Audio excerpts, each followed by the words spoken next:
Hi, I'm standing in a quaint little cemetery, a family cemetery with 10 graves. It's reminiscent of cemeteries all across rural America, but the interesting thing is this cemetery is actually a 3-minute walk from my house and is less than 2 miles from where you're sitting right now. Every day, hundreds of people drive by, ride their bikes by, jog by, push their babies and strollers by, and walk their dogs by this cemetery without ever acknowledging its existence or even knowing that it's here. To most people who live in or commute through this neighborhood, this little cemetery doesn't exist, or it's their little secret. It's kind of like how we deal with death in our world today. Now, we'll admit that death exists, but we'll just say that it doesn't affect us or the people that we love. We'll build houses around it and surround it with neighborhoods. We'll drive by it, but we'll deny it. We'll divert our attention. We'll just keep walking by.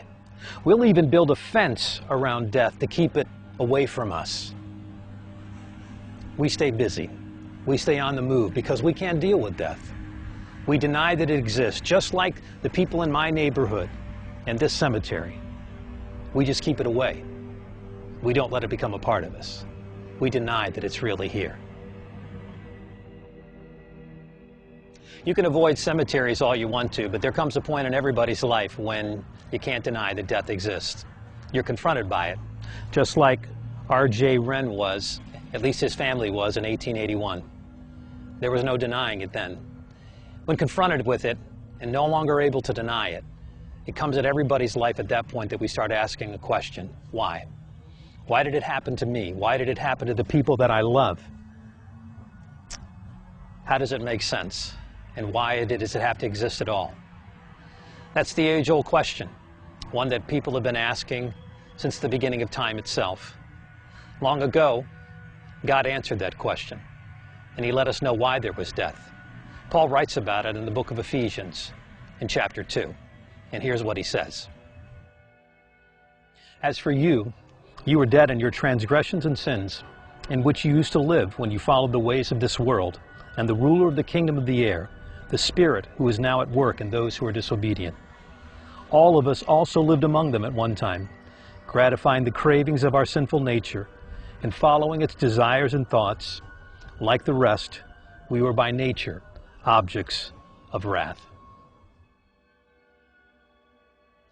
What Paul says in that passage is that sin brings about death in our world. You remember those times in your life that you decided to break God's rules? Hey, those really matter. Those willful choices of disobedience is what brings death into our world and into our lives. It brings physical death, which causes us to end life here, like you see in the cemetery behind me, and to be separated from people that we love. But it also brings spiritual death, which causes us to be separated from God for all eternity. Death is scary business. It's not surprising that we try to deny it. It hurts. It brings pain into our lives. But then when we're ultimately confronted with it, then we have to ask why. Why do we have to go through this pain? Why do we have to go through this struggle?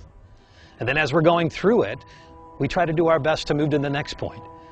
And that's just simply to forget about it. I'm guessing if you're like me, you've been to a number of funerals. As families linger after a body has been buried, people walk up to them and try to give them words of encouragement. They say things like, time will heal. You'll get past this. If people stay in grief for too long, then friends come and share with them and say things like, it's time to move on. You need to forget about this and move on with your life. And that's what most of us do when it comes to death. I've lived in this neighborhood for a long time. And I'll tell you, I've never seen anyone come inside this fence to remember these people who were family members of the deceased here. I've never seen flowers laid on these graves by people who were related to the folks that died here many, many years ago. Now we forget death. But one of the great things to realize is that God doesn't. So here's the deal. When we come and are confronted with death, we deny it. And then if we can't run from it, we question it and wonder why. And then, after that, we do our best to forget it altogether. Fortunately, God deals with it just the opposite. Instead of denying death, Jesus confronts it with his own.